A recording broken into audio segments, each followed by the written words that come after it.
بسم اللہ الرحمن الرحیم اللہم صلی علی سیدنا سید القاہرین علی اعداء رب العالمین الساخرین من الجن والانس والشیاطین انک میت وانہم میتون۔ پیر عبداللہ ہاشمی آفیشیل چینل دیکھنے والوں کو السلام علیکم ورحمۃ اللہ وبرکاتہ۔ انسان کے جسم میں دو طرح کی بیماریاں ہوتی ہیں جو انسان کے لیے جان لیوا ثابت ہوتی ہیں۔ کبھی جسمانی بیماری ہوتی ہے اور کبھی انسان کو روحانی بیماریاں لاحق ہو جاتی ہیں۔ جسمانی بیماری کو ہم بیماری سمجھتے ہیں، اس کا علاج بھی کرتے ہیں۔ اگر کوئی بندہ بیماری اگنور کرتا رہے، اس کو اہمیت نہ دے، تو ایک دن آتا ہے کہ وہ انسان کی جان ضائع ہو جاتی ہے۔ ایسے ہی روحانی بیماریاں بھی ہوتی ہیں، اگر ان کو انسان اہمیت نہ دے اور اس کو بر وقت علاج نہ کرے، ایک وقت آتا ہے کہ وہ ایک ناسور بن جاتی ہیں اور اس کا علاج کرنا انسان کے بس سے باہر نکل جاتا ہے۔ روحانی بیماریوں میں ایک بیماری ایسی ہے کہ جو جادو سے بھی سخت ہے۔ یہ جتنے طرح کے جادو آج مشہور ہیں، کالا، پیلا، سرخ، جیسا بھی جادو ہوتے ہیں، ان سے بھی ایک چیز سخت ہے۔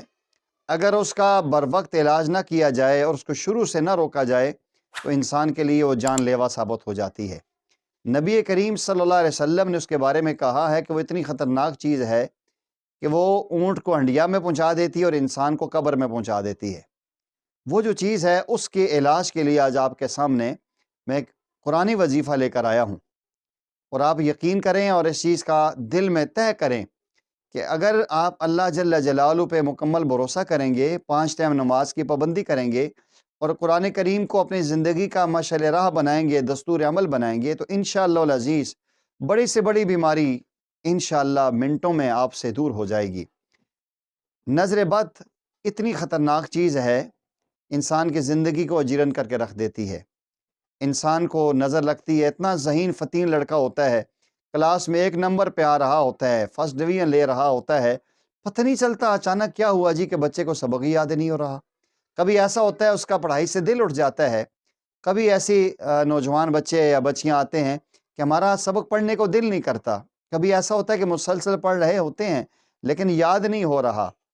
اور کبھی ایسا ہوتا ہے کہ جب بچہ اسکول سے واپس آتا ہے تو اس کو بخار ہو رہا ہوتا ہے، تو والدین یہ سمجھتے ہیں کہ جسمانی مسئلہ ہے، اس بیچارے کا علاج کرتے رہتے ہیں، لیکن وہ جوں علاج کرتے ہیں یوں بیماری بڑھ رہی ہوتی ہے۔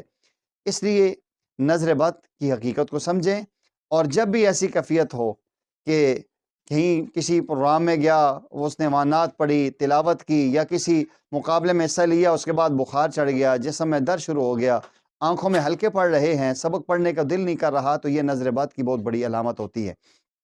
نبی کریم صلی اللہ علیہ وسلم نے احادیث میں بھی بہت ساری دعائیں بتائی ہیں۔ قرآن کریم میں بڑے مجرب ترین اعمال اور آیات ہیں جو نظر بد کے لیے تیر بہدف ہے۔ ان میں سے ایک اہم جو عمل ہے جو ہمارے استاد جی دامت برکاتہم عالیہ نے بہت سارے لوگوں کو دیا، اور حضرت خود فرماتے ہیں ایسے اکابرین علماء کو دیا کہ الحمدللہ پڑھنے کے ساتھ ہی انہوں نے دعائیں دی، اور انشاءاللہ اگر آپ اس عمل کو بھی پابندی سے کریں گے تو آپ دعائیں دیں گے انشاءاللہ۔ قرآن کریم کی سورہ اعراف کا رکوع نمبر 3 ہے، جس میں یا بنی آدم کے الفاظ آتے ہیں۔ اگر کوئی بندہ یقین کامل کے ساتھ اس کو روزانہ صبح اور شام کم از کم 1 مرتبہ، زیادہ سے زیادہ 3 مرتبہ پڑھنے کا اہتمام کرے، پانی پر دم کر کے پیے، بڑی سے بڑی نظر ہوگی، بد نظر ہوگی، جیسی بھی نظر ہوگی انشاءاللہ العزیز، چاہے وہ اس کے دماغ پہ اس نے اٹیک کیا ہے، چاہے اس کے دل پہ کیا ہے، چاہے اس کی نگاہوں پہ کیا ہے، چاہے اس کے حافظے پر کیا ہے، انشاءاللہ العزیز مکمل طور پہ اس سے نجات ہو جائے گی۔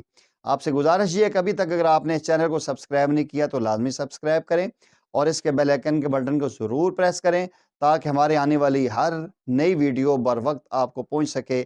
وآخر دعوانا ان الحمدللہ رب العالمین۔